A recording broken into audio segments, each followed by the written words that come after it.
What's happening, guys? It's the Cassius Morris Show. Thanks for tuning in. It's episode 198 of the podcast. Joined today by special guest Candice Thompson, joining us out of Los Angeles, California. Candice and I go back quite a few years in this game, actually. I feel like I was sort of ahead of the curve, taking a futuristic, being a virtual host before this pandemic. But back in the early 2010s, I was a virtual co-host of a podcast called What's Good. It was hosted by Freddie Lockhart, Candice Thompson, and Chris Burns. And I was the fourth co-host, and I was that reporter kid. I was the kid I'd call in.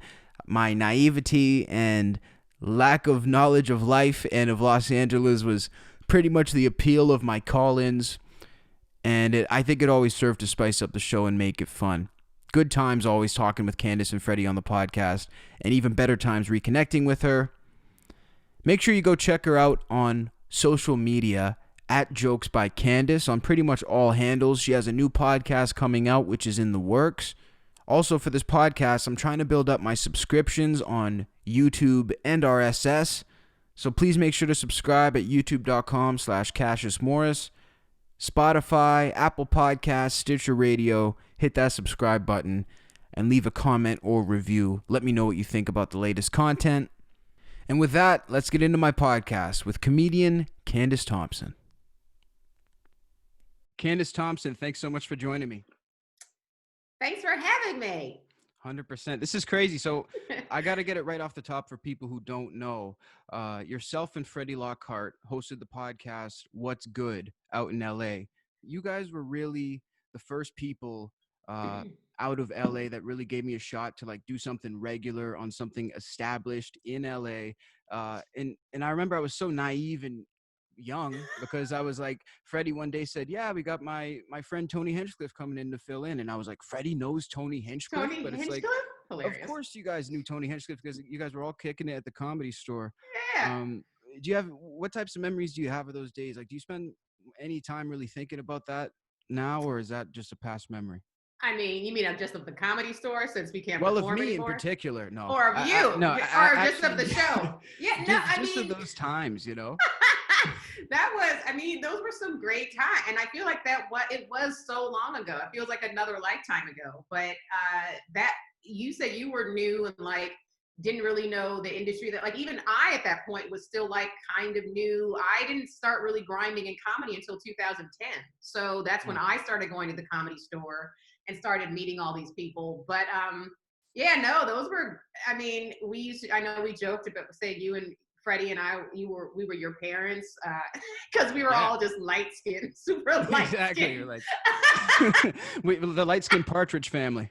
I mean, you look more like you could be my son than my actual nephew, who is, my sister's son, but like we look more like than me and Alec. And so, right. But yeah, no, it's dope to like see that you're thriving and like getting back in contact with you is great. Like, cause yeah, we've gone too long. We should have caught up a long time ago, but we do miss having conversations with you.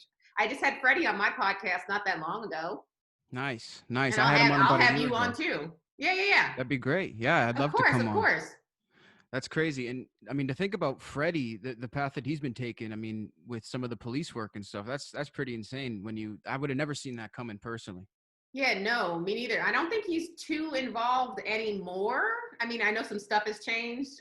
Also, we've defunded the police, so I don't know if there's anything. Right. That's what I mean, right? Boy, you want to talk about starting in a failing business. It's hilarious. Protection and security would be a dying art form. Exactly.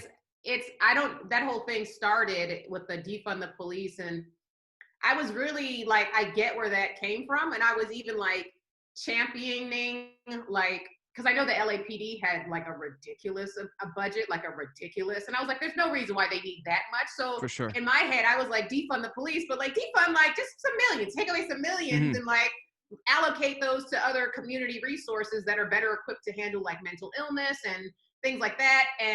But in my head, I didn't think, oh, they were like literally trying to like take down all of the police in like every city. So, and I think honestly that may be the goal of what is happening. And I'm not keen on that. Like, I don't think any black person wants to get rid of all of the police. Like, who are we supposed to like? I had like a peeping tom that was by my window. Hmm. One time there was like a person in my upstairs unit that wasn't supposed to be there, and I'm just like, Really? who am I? Yeah, I'm like, I need to call somebody. So you did a stand-up bit about a peeping tom, so that was actually true. Oh, that's true. And I I would love that say bit.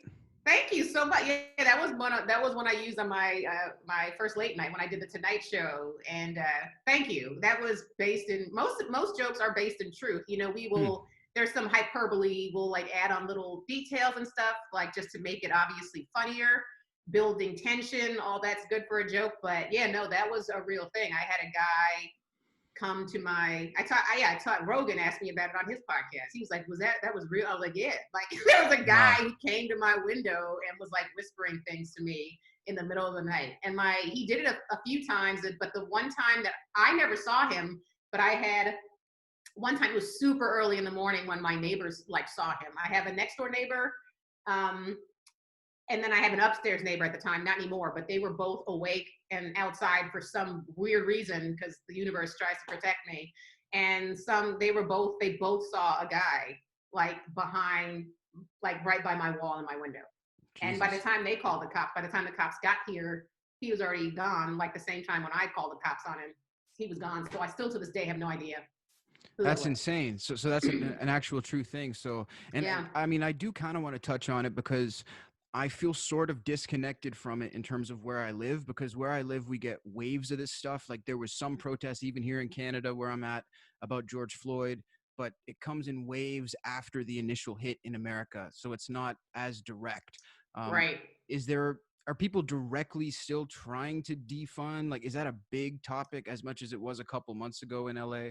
Oh, it is. It's not like, people are actively trying to defund the police. Yeah. I don't Hmm. know. It's not on social media as much. Like, you don't Hmm. see it because, just like you're saying, like, there's a storm of it that happens when the initial thing happens. And that's when I was super like, yeah, we need to make sure they don't get all this money and blah, blah, blah. But then as I'm like sitting with it and seeing that, like, people are serious about just getting rid of the police. Like Hmm. I don't know how familiar you are with like the Black Lives Matter movement, but like there's a lot of allegations that they are actually a Marxist organization trying to install Marxism, socialism, and trying to destroy everything. And so I don't know if there's any truth to that, but I do know like some of their principles on their website that are mysteriously gone now. They were talking about like dismantling the nuclear And family, sorry, and whose website is this? this was the BLM website, and Okay. it's not there anymore. They took it down, Okay. and people have called them out before, and I think that's why they took it down. It's because they were Hmm. basically saying on their on their website, "We're about dismantling the nuclear family," and blah blah blah, and everyone's like, Oh wow. What are we talking about?" I thought we were just trying to like stop police brutality. Yeah, and all of a sudden we're talking about, yeah, like deconstructing the concept essentially of a family. Yes, and I'm like, this has nothing to do with anything that we were talking about. But there's rumors that they're an organization that should not be trusted. I can't say that I 100% trust them at all, and Hmm. they just off my gut and what I know from history is that every organization has an agenda, and my Yeah, gut's telling me not to trust them. I am all for, of course, stopping police brutality. Of course, like that for needs sure. to be regulated. There needs to be better vetting of who they hire. There needs to be better training. There are other things that need to happen, but that Hmm. answer is not from getting rid of all the police. And I don't think, again, I don't know what their agenda is, but there's got to be a better way that we can salvage the good cops and Yeah, just filter totally. out the ones that are corrupt. There has to be a way. I mean, there absolutely has to be a way because if there didn't have to be, we would have never started something to keep law and order in the first place. I mean, Absolutely. that's pretty much the evidence of it. I mean, what I wonder is this, and sorry, I guess there's kind of two things. The first thing is, do you find it confusing because I'm half black, you're half black and half native, correct? Well, actually, both of my parents are that mix. So I'm not really half anything. I haven't Right, done the you're just math on it, mixed but race. both my parents are mixed with Black and Native American and white. It's on both sides. Okay, fair enough. So, and see, I even hate the concept that since we have black in us, it should matter to us more. I mean, even that in and of itself is something that I don't For really sure. like. But the point is, I find it confusing the people who are sort of running Black Lives Matter in terms of financially and in terms of campaigns when you see ads and when you see things pop up on the side of the street. don't you feel like there should be a disconnect from them and from the people? Because I see people Yes. representing Black Lives Matter, but I feel like every person representing it, I think they're all representing something completely different. Maybe it's just me. No, you're absolutely correct. I think because that phrase Black Lives Matter is so broad, it's open to interpretation. And I don't think that's by mistake either. I think that's, they wanted it vague so that people would think, oh, that they're just supporting anti-police brutality towards people of color. But it's like, I think it does have many different meanings to many different people. And to the point where you can see where it's like, if you don't say it, people think you're racist. And it's like, Right. no, maybe I just don't support that organization because I've heard some shady shit about it that I don't, for example, like the Marxist, tenets that they may or may not be enacting. But it's like, I don't like, and it's just all the left. The left, I have so many problems with, and like I am a liberal person, but I'm more of like a conservative liberal person. But I don't consider myself a Democrat or a Republican. Right. But it's just you can't express different thoughts. It's like there's thought police everywhere. You can't have a problem with Black Lives Matter or that makes you racist. It's like, well, I'm not racist because I'm Black. Can I be Black and still have a problem with Black Lives Matter? You're for Does that or make you're me racist? anti. Exactly. Like there's no gray. Why is it so binary all the time? So that never made sense to me. But also, it's so commercialized now. Like you're saying, like you're walking down the street and there's like billboards. I see commercials for Black Lives Matter, and I have a problem with that because if you're saying you're the resistance, but I'm seeing you on mainstream media. Exactly. What are we talking about? You're not the resistance anymore. I don't trust you. Yeah. I have seen that pointed out in that exact same way. People are saying like there's billboards in Times Square. Like at what point is it like, can you consider it mainstream? And like at what point when you're saying it's not mainstream does that become dishonest when there's like Nike campaigns? And listen, I don't inherently have a problem with it being mainstream. I think there's plenty of things that are good that have become mainstream, but for sure, like Eminem. No. Yeah, exactly. Yeah, there you go. and he had a bigger cultural effect than but really it does make me wonder, like, just what sort of some of the intentions really are. Let me ask you this: is there, from what you can tell, I guess, in your perspective, is there like a lack of respect towards police when people come across them now in a region like LA? Because after getting away with so many things, do people sort of thumb their nose at the police? That's hard for me to say because I personally haven't witnessed anything. The only thing I can go by is what I think a lot of people go by, which is what they're seeing on their social media and what they're seeing in the news, on the news. And so I can't say. I just know from what I've seen, as far as the tone on Twitter, they get a lot of disrespect. Because, it is that whole one bad apple spoils the bunch type thing. And I understand, you're talking to someone who fully understands that racism has infiltrated all the police institution. I understand that. So that I understand that the Klan is a part of the police. Like, I understand well, that. It's a fact. It's a fact. Yeah. And so, yeah. But again, who do we call when we need help with something? Like, there needs to be, that we have to solve that somehow. Yeah. It's such a strange thing for me because I have like a personal history with this. One of my aunts was actually the first Black police officer in my region of Eastern Canada, and she's like in she's like in the Black History Museum out there. So wow. Yeah, so that's the weird thing for me is that I have parts of pride about both sides of my history, and basically most of the Black pride that I've had has been tied into police work. So it's been very strange to see like the Black people versus police thing when I know Black police who like I've looked up to my whole life who have taught me about the racism that does exist in police. You know what I mean? So it's I just think it must be difficult for Black cops, because my family members aren't in it anymore, but I can't imagine that.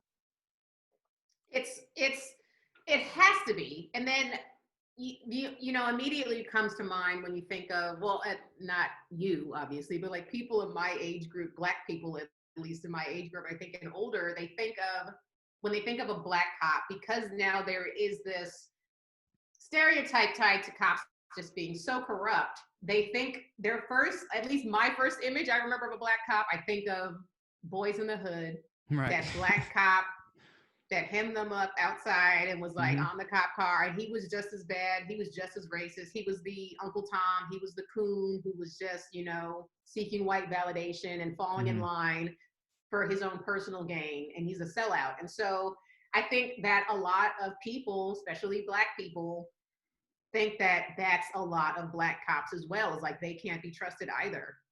Yeah. So there just needs to be, and I don't know who would organize. I don't know who would organize this. I don't know how it would happen, but there just needs to be positivity being voiced out of the police community. There needs to be like some type of organization or some type of to reinforce that there are good cops out there. Like I don't, because whoever's doing their PR is doing a terrible job, because I don't know. Fire we see all the all bad shit.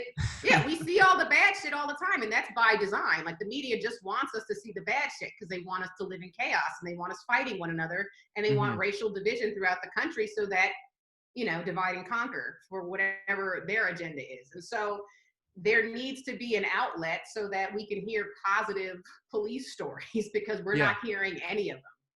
Well, yeah, totally. I mean, some things will go viral on Facebook, but that's pretty much at citizens' accord from them going live and posting it or whatever. I mean, I wonder why your last statement there to a lot of people would for some reason be controversial. The fact that there is some sort of narrative in terms of division. Why do you think that's a controversial thing to say to some people right now? Because I don't understand that. It's controversial because people don't want to believe the truth. And I think a lot of people if they know the truth, that means they have to change their behavior, or they have to, some people are just sad enough on their own that they hearing that news and knowing that the government is not their friend and that there are higher powers that are working to oppress not just black people and people of color, but like everybody. People in general. We're all slaves. We're all slaves. And so if you can't put these pieces together yourself, that something's not right, you're being willfully ignorant. I can't help you at this point, especially if you are someone who is, you know, in your 30s and older. Like, you've been around how long, and you still don't see something suspicious is happening? Yeah, and for me, it's not about sitting here and saying, well, I know what's happening. I don't know what the fuck is happening, but what I do know is that something's up.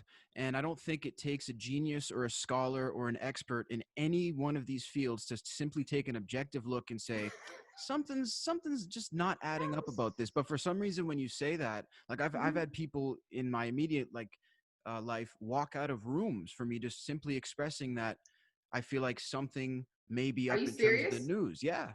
People walk out of rooms? I've had that. Yeah, I had that when somebody said, I'm not going to take this, and I've been hung up on, and I've been this and that and the other thing, just for simply saying, like, just something doesn't feel right in my gut. But I don't blame people, though, because I guess if you're not thinking in that way, you're still being affected by some of the programming. And I don't, you know what I mean? It's kind of hard to fault someone. And I also feel like it's easier for someone who's younger, because me, given my age, I haven't lived in an era where it was always go turn on CNN and that's actually a reputable source. For sure. I feel like actually when I look at old videos of CNN and of Fox News and of MSNBC, I think it actually used to be a lot more reputable. It was. And I don't know around what time or what year it was that shift actually happened, but right. I mean, it's in the you just gotta pay attention. It's literally it's called programming. What do you think that means? Right. Exactly. And it's on all sides. I'm not even calling out one news network. It's just each news network will decide what their target audience wants to see and consume. Yep. And they just keep telling you the same thing over and over. Yep. It's all about that dollar. It's all about that dollar. All about that dollar. It always is, and pushing whatever narrative they want. But yeah, if this COVID thing hasn't woken people up, I don't know what will, because we've had now 8 months in our homes where you should have been researching and should have been like, wait, what the fuck? You should Well, have been Dr. looking up. Fauci came out and said that Santa Claus is immune to COVID-19 now. So that should be a consolation for some of us. I don't know what that's even supposed to mean. Did he really Um, say that? that's a real statement that was actually made. That I was just laying in bed last night right before I fell asleep, looked at Twitter, and I said, I think this is the South Park Twitter. I don't think I'm reading reality here. Well, Gavin Newsom apparently came out and said that he's taking away all the turkeys that are bigger than 10 pounds because then people will be forced to have smaller Thanksgivings. And I'm like, Oh. what are we being trolled right now? And if you don't if you don't find that fucking ridiculous, it's parody. Like And to I make can't sure you write can't something get funnier it, than that. you can't buy more than one regular sized turkey also, because if they stock up, they could feed those people. That means that they're intending to have, meanwhile, as he's dining with multiple people inside at a restaurant, you saw that he was just caught in a restaurant. Yeah. Oh, a few days ago, he was called out because he was inside. It wasn't even dining outside. He was inside. Nobody had masks on. It was at least 10 people. And he then put up some fake apology. But I'm like, if people haven't read Animal Farm, if you haven't read George Orwell, like this is the time. Right. This is Animal Farm. This is, it's like where everyone is treated the same except for these people. Like these people get privileged. It's like we all just need to fucking wake up. This is again, if you're not doing it now and you haven't realized it now, I don't know. Yeah, exactly. And I'm not going to be sticking around for that. I got to get Gavin Newsom on this podcast. That's really all I got to say. That's a challenge I'm looking to take on here. Well, let me know when you have him back because I have a few words. Yeah, we'll have a few calls for that one for sure. So were you born in LA, or you said you came to LA in 2010? Oh, no, I didn't come into LA in 2010. Okay. I moved out to LA in 2004. I just didn't really start grinding with comedy until 2010. Like I actually started with comedy in like 2007-ish, but then that was, me just doing open mics and shit. And then I quit in like the end of 2008 and then didn't come back till 2010. So like I was just dabbling for like a year and a half. And then, but I'm originally from New York, Queens. And then we moved to Cincinnati. My family moved to Cincinnati when I was like almost 10 years old. And then I went to college there. And then I just saved some money and then moved out here and was like, fuck this. So which comedy scene do you prefer? Do you prefer the LA comedy scene, or is there things about the New York scene that you like better? Oh, I've only performed in New York on like a few different occasions. Okay. But I will say this, because, I was a kid when I was in New York and I hadn't started stand-up at all until I moved out here. But I do love the New York comedy scene. But the thing is that comics who are New York comics will try and make it sound like New York is so much better than you're not going to get funny till you go to New York. And I'm like, that's completely not true. I started in LA. I get plenty of spots. You can get so many more spots in New York, which is true. You can definitely get more spots in New York. But the rumor that it's better than LA is not true at all. It's a rumor. And if you're funny, you can make anybody laugh. So it don't matter what. Well, the proof is in your results. I mean, you don't just get spots, like you get these spots. You know what I'm saying? Like, come on now. Oh, like really, you're killing shit, so. Well, before quarantine, I was. Now I'm just performing in the back of pickup trucks. Hey, but everybody's on the same level, though. That's what Chappelle's been doing for the last fucking couple weeks until he hit the Austin thing. You're right. How do you feel about the outdoor shows? Is there anything you like about them? Is there anything that's redeeming, or is it just like something you got to do to keep going? Yeah, no, actually they're fun.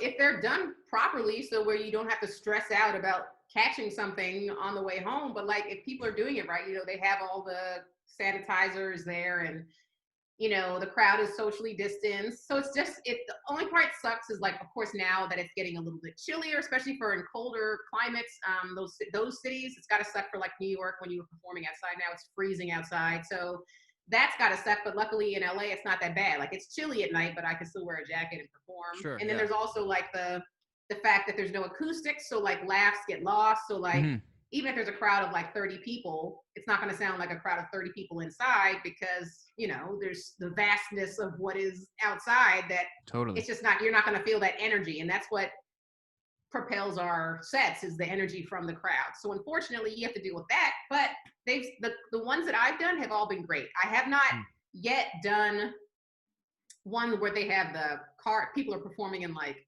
parking lots. Like a drive-in? Yeah, drive-ins, Yeah, where and they're they're doing honking in the that. car.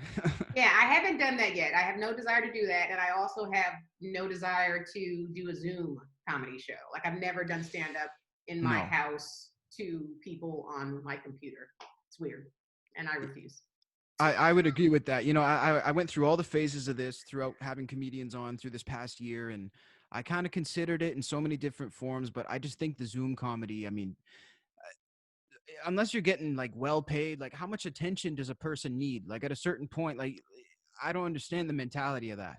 Yeah, no, some people just, and I've never been there. Some comedians are just like, if I'm not getting up every night, I'm not a comic. And I'm like, calm down. That's not a fact at all. Like, and I think that is just because my parents love me. You know, Right. I had a very healthy emotional upbringing where I don't need to be performing every night to feel validated. But a lot of people do, and that's fine, especially if they're getting funnier and coming up with, and they're developing, you know, like specials and stuff like that. Then go for it. I'm not judging Yeah. those people, but yeah, I'm not. I've just never been. I'm happy. I'm a happy person that's like happy by myself. Quarantine. I thrive in quarantine. Like I've just Hmm. been. I've been living my best life in quarantine. Same here. Actually, I can't even lie. Where does that come from? Because you always hear people talk about, oh, comedians are the most narcissistic, neurotic people, and they're a nightmare to deal with. You talk about your positive upbringing. You're not that way. Hmm. You've never been that way, that I can tell. What is that? I'm an anomaly in this industry, and it's not just comedy, just in entertainment. I mean, it there are this is an awful industry. There's evil people in this industry, a lot of sad people in this industry, and people willing to do anything to get famous. And that's because they were abused or, you know, neglected, uh, molested, whatever have you. They have sadness in them that can only be filled by validation from complete strangers. And so uh, I I think I just got funny from just, you know, I've had an easy life for the most part, but I still have my own struggles. And, you know, I'm sure you have the same issues being such a light skinned Black person and being biracial. Like, I'm not literally like the definition of biracial, but people look at me and they assume that. And so my whole Hmm. life I've been, what are you? And Oreo, and she's not really Black, she doesn't count, and whatever, she's not down with the cause, she's a sellout, whatever. And it's like, you don't even know me. I'm Like, getting I just, triggered right now. because it's real. It's real shit.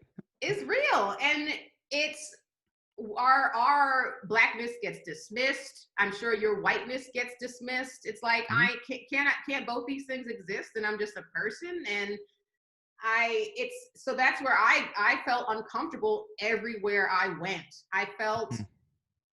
I spent a lot of time by myself because that to me was safer than being Hmm. in the world and being in spaces where people were questioning my identity, when I'm just Hmm. like, I'm a kid. Like, why am I getting my hair pulled by a darker skinned Black girl when I'm in school? Like, Seriously, all we're the supposed to be crazy on the shit. same, yeah, we're supposed to be on the same team here. But, you know, again, that they don't want that. They want us divided. Like, that's by design. They, you know, colorism, back to slavery, that was by design to keep us divided. Hmm. You know, darker Black skinned people are of less value, like lighter Totally. ones are better. And then we still carry that with us. And we see that all the time. It's like, you think you're better than me? I'm like, no, I do not. No. I actually wish I was darker. Like, Right. I You never know what somebody wishes or how somebody right, has been portrays. through. Right. Like, Yeah. people dismiss my struggles all the time. And it's not, again, I've had a pretty, I'm not comparing, I'm not saying that I've had the worst, I've had a great life, especially in comparison to a lot of people. But that doesn't mean I don't have any struggles. And for you to just look at me and say, oh, you're light skinned, you don't have any problems, like, that's not true. Like, you have no idea what I've been through. And so Yeah. but that's where a lot of my funny came from, is because I spent a lot of time by myself, because I felt uncomfortable everywhere. Even in my own family, I felt uncomfortable. And because Mm. I'm like the lightest person in my family. Like, and so Right. even there, I felt it within my family. So imagine how Where are you strangers supposed to treat you. go? Where are you supposed to go? And so I made myself funny somehow. I learned to distract from my uncomfortability by being funny. I was like, no one's thinking about what I am if I make people laugh. And Mm. luckily, it was something that just came, it was innate with me. Like, I was making jokes since I was very young. So it was just one of those things where I realized at the end of my college career, I was like, you know what? I don't think I'm supposed to work in a hospital, because I went to school for science. I was a dietetics and nutrition major, and I was gonna eventually have to become a registered dietitian and take an exam and do an internship in a hospital for unpaid internship for like a year. And I was like, I don't Wow. think I want to do this. This is so serious. It's such a sterile environment. I was like, I'm being there making fun of people getting their foot amputated, Cracking jokes. cracking jokes, and they're gonna be like, yeah, this is not the time. And so I literally took a leap of faith, and I was like, something struck me. It was literally months before I was about to graduate. And I was like, I don't think I'm supposed to do that. I was like, Candice, you've been funny your whole entire life. That's not an accident. I think God gave you a gift, and if he gave you a purpose and a gift, then why would he want you to be successful at it? So I was like, you know what? I think this is what I'm supposed to do. I told my parents that they just wasted their money, and yeah, seriously, hasta la vista. Yeah, that was fun, guys. Thanks for that. But I mean, luckily, I did have a couple of scholarships, so they didn't have to There you go. pay out too much money. But right. My parents are so amazing. They've supported me throughout everything I've ever done, and so they were like, okay, yeah, that's fine. You can move to LA and pursue your dreams. Whether or not they actually thought I was going to do it, I have no idea. But here we are now, and everything's worked out splendidly. So, yeah. That's pretty fascinating, though, Candice, because it's like it sort of does come from some sort of struggle. It sort of does come, in a sense, from some sort of almost even pain to a degree, but it's not in the traditional sense. So is it hard for you to deal with so many people directly in the industry, like in the back of clubs, whatever, that it is in the traditional sense? Like they're neurotic? Because I don't see you as neurotic still. Is that Not tough for you to deal with them? Absolutely. Not only was I raised in like an emotionally healthy environment with my parents, but I'm a very spiritual person. I meditate all the time. I hate this term, but I'm an empath. And so I pick up on energies very easily. And I think that's why I was always also uncomfortable when I was a kid so much, is because I feel everything so immensely. I'm super sensitive. And so that's why I don't mind being by myself, is because in this industry, there are so many negative energies. There's so many toxic people that it's easy for me to be like, you know what? I have my close knit circle of people that I fucks with. Then there's people that I'm like cool with, but like, I'm probably not going to hang out with you one-on-one. Right. And, the people that are, that I don't address whatsoever, I keep it moving. And, my circle is very small. There's few people. When I say few, there's few people in this industry that I honestly think are like solid. I trust you. You have my back, and you're not trying to do anything malicious to me or just sabotage my career or talking shit about me behind my back. Very few. Yeah. Yeah. Well, it's hard to find. I mean, if you're going there to find that, you're already in trouble. Oh, for sure. So I mean, yeah, because it just doesn't make any sense. I mean, that's pretty crazy, though, that you've been able to go through it. You've been able to achieve a great amount of success doing what you do, but it doesn't seem to have rubbed off on you in any way. And I admire that, because I've seen even too many people, just from an outside perspective, that they seem to be cool and grounded, and then they do this or that in LA, and it's a different dude, and then they end up disappearing.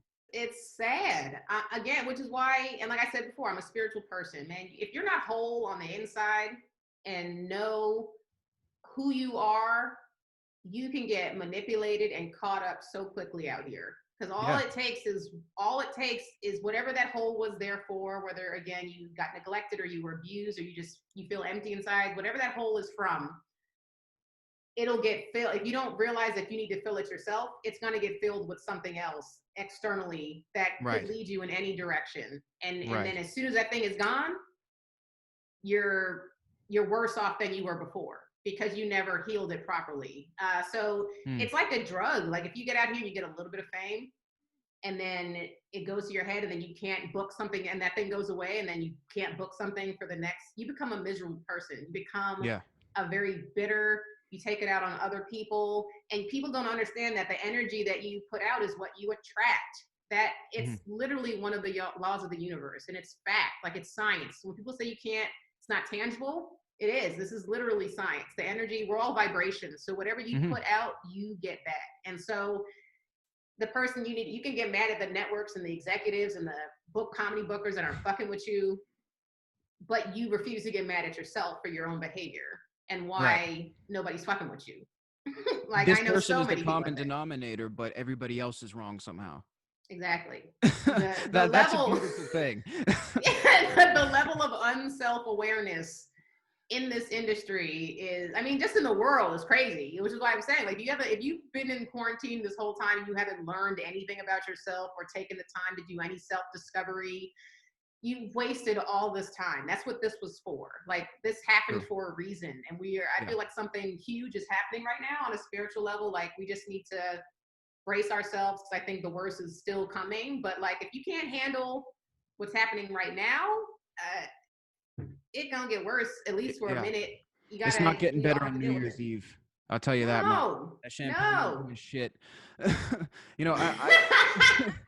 Thinking about what you were saying there about LA, it reminds me, like, I tried to become a child star when I was like 6. Mm. I I did. didn't know that. You Yeah. saved yourself by not. Yeah. Well, my parents saved me because they brought me to this thing and it was legit. Um, and this agent saw me and he said, "I don't know what it is, but you have it. I don't know what it is, but you have it." And I know what it is. yeah, that's petrifying. Yeah, I mean, now I no one. know. I That's know so what it scary. is for sure. Exactly. But he told me that, and my parents went over it, and they talked to my acting teacher in like at school, my drama teacher, and he said, "Don't do it." And they Yeah. didn't do it. Then I tried to make a run at it with that reporter kid when I was doing my shit with you guys. Yeah. All Yeah. throughout that time, I wanted to get to LA. I've still never been to LA. I But mean, the point now is, is not a good time. no, now is not a good time. But my yeah, I just booked a flight for next weekend. No, Cassius, why? Yeah. Consult me first. Exactly. But my reason for saying this is because my entire life I wanted to go there so bad, and one of the biggest things I'm grateful for is the fact that I hadn't been there yet because I wasn't ready and I wasn't It's myself. that's And that's the thing, when you go there and you don't know who you are and you are enamored by people, I think, like, I think if I would have ended up in LA, I would be a very different person right now. you would be absolutely a completely different person, and more than likely for the worse. It Right. this I, when I go on the lot and I go to work on shows and I see the lines of the kids for auditions, for shows, for these Disney shows and these Nickelodeon shows, and I'm just like, and I look at the parents that are with them and I'm like, don't leave those kids anywhere. Do not, if you like the fact, I mean, that it is an interesting thing, like when you see it, 'cause I'm like, I wonder what that is that makes a parent want to put their kid to work as a child. You know what I'm saying? Like, I Yeah. wonder, I've always found that a curious thing. Like, let a kid be a kid. Like, let them, if they're saying they want to do it, that's one thing. But I don't think every kid is saying that. I think that a No. lot of the parents are sometimes are failed actors and failed entertainers themselves, and they're Yeah. living vicariously through their kids. Or they just think, oh, my kid's cute. They can make a lot of money, make us some extra income doing commercials, which is, I'm not judging that either. But I've just always No. been curious about that mindset. But I know personally from being in this industry for 14 years that I would never subject, after the things that I've heard. And if I were to allow my kid to do it, I would be in every room. I Yeah. would be at every audition, Holding every hands. shoot. Yeah, you not gonna take my kid ain't to Never Land. What are we talking about? Fuck And no. then you just spend the night and I'm not there. What are we talking Oh about? my God. What The a problem nightmare. is the celebrity culture in just in the world. We worship these celebrities and we put them on this pedestal and we think we know them because we like their work. And Hmm. we can trust them. And it's just the fame of it. Oh, I'm friends with this celebrity. Like, that's going to make me look cool. No, but you're not thinking about the ramifications and the repercussions of what could potentially happen to your child if just because you're like, I know people that have come out and said that their parents basically sold them to the industry. That's insane. It's insane, That's but it happens crazy. all the time. It happens all the time, and all these awful things that we're now hearing about that people are being called crazy for saying. about the child trafficking. That shit is real. Like, I'm sorry, Yeah. people don't want to talk about it, but that's real. No, it's real. There's a reason why celebrities are not speaking up about it. It's such a huge money maker. It's it's such a huge industry selling kids that they can't. The mainstream media is not. That little kids have been being rescued. Sex trafficking rings have been busted over the past year, like multiple times, past few years, multiple times. But they're not making any mainstream media news. They're not making any of the news. Why is that? And why is it that no one wants to ask that question?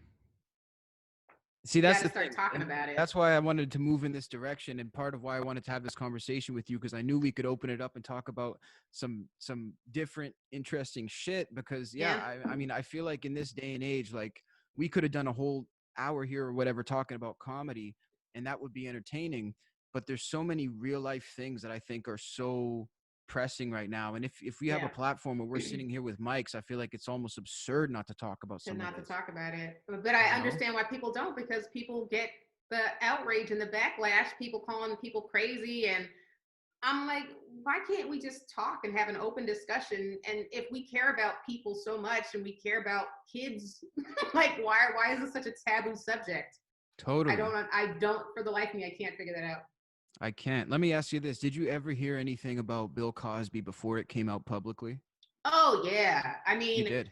Yeah. Oh, comics had jokes about it before Hannibal did. Like my friend Ed was talking, had a Bill Cosby drugging women joke back in like 2007, 2008. I remember around the open mic scene. And and you just would hear stories about like Spanish Fly, him using Spanish Fly, which he has a bit that he even admits to using Spanish Fly on women, which is a drug. Yeah, like so. I remember that now. Yeah. So that's a trip. I had never heard anything like about a specific person. I just had heard these, rumors, and I was like, look, I've been around long enough to know that most rumors don't come from nowhere. This is one of the reasons why I believe like it's not that I rush to believe things. It's just that I have more of an open mind to believe when something like this happens, is because I was about 7 years old, and I'm not going to say who they are, but I had some family members who lived in LA in like the late 80s to the early 90s. And they said that they met this female who was an extra on the Cosby Show. And behind the scenes of the Cosby Show, he allegedly asked her to do a sexual advance on him very bluntly. And I heard that when I was like 7, like Bill Cosby did something like that. And then I'm you were 7. I was like 7. Then I'm like 19, 20. Bill Cosby arrested for, and I was like, oh shit, I remember hearing that story. So it's like, wait a second. Yeah. So I think that was essential for me to be like, shit does happen. Just because it's not being talked about everywhere, it potentially could have still happened, even if it's a beloved guy. I love that guy. I mean, I love that guy's work. Who doesn't? Of course. But that's the thing, back to what I was saying about the celebrity culture. Like, we put these celebrities on these pedestals, and it's like, they're just people. They're people. They're fallible just like everybody else. They have demons just like everybody else. Just because you watch them on television does not mean you know them. They are not that character. And why are you putting it past them that they would do that to somebody? And again, I think it also goes back to how we were talking before about like how some people, just the reality of what things are is too much for them because they're already sad. So like to know that their hero or that whoever is also like raping women or molesting kids, they can't live in a world where that their worlds, they just can't, it's too much for them. Their heads explode. Or just not being a good person, like this Ellen stuff. Man, people can't believe she's not being a good person. But I mean, I've interviewed plenty of people who work for Ellen, and they never had a good word to say about it. Look, and it goes deeper than that. She's not just not a good person. It goes much deeper than that. Like other rumors that you've probably heard about her. It's like I never worked with her, but I did. This is so funny. So a friend of mine who I worked in a writer's room with, a woman named Karen, I love her to death. She like looks out for me. She'll be like, hey, I want you to get a job here or whatever. I'll get you some work. She just wants me to like work. And so she referred me to submit a writer's packet for Ellen. And this was maybe 2017, 2018. And I was like, sure, I'll do it. So I did the packet, submitted it. I didn't get the job, but I did I talked to another head writer that I was working with on a different project. And I told him that I had a friend that referred me to Ellen, and he goes, "Why does your friend hate you?" Oh shit. That was his first response. Why does your friend hate you? Without missing a beat. Without missing a beat, that was his first instinct was, that's not your friend if she sent you to Ellen. And, the rumors are all true. Like you couldn't look her in the eye. If you worked for her, you couldn't look her in the eye. I'd heard that, been hearing that for years. Jesus. But I mean, on a deeper note, and I don't know how far into the conspiracy stuff you go, but like, hey, I'm just here to give a voice, like, I'm just here to get you canceled, Candice. I'm so sick of you being successful. Yeah, this is it. Finally. No. I'm the comedian. He's gonna start doing my bits. I'm like, yeah, seriously. Why? So someone's looking at my window the other day. That was my joke. Oh, man. Candice, this has been a really cool conversation. Really, thank you for coming on the podcast. It's been a pleasure to reconnect with you, and watching you do your thing through the last couple of years has been like amazing.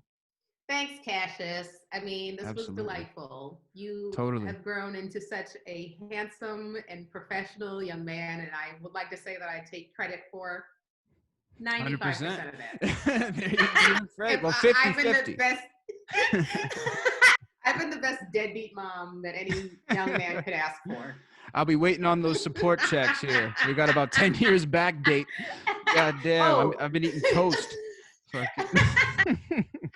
Jokes by Candice on everything, Twitter, Instagram. Yep. Beautiful. Thank you so much. Thanks, Cassius. And there you have it. My exclusive podcast with Candice Thompson. Always something interesting to say. Always thinking outside the box. I love that. Make sure to follow her on social media at Jokes by Candice. Follow me on all social media at Cassius Morris. The podcast is on social media at Cassius Show. That's Facebook, Twitter, Instagram, and TikTok. Make sure to subscribe on whichever platform you're currently consuming this content on, be it YouTube, Apple Podcasts, Stitcher Radio, Spotify. Hit that subscribe button and leave a rating, review, or comment. And of course, as always, thanks so much for listening. Until next time, this is Cassius Morris saying, rock on.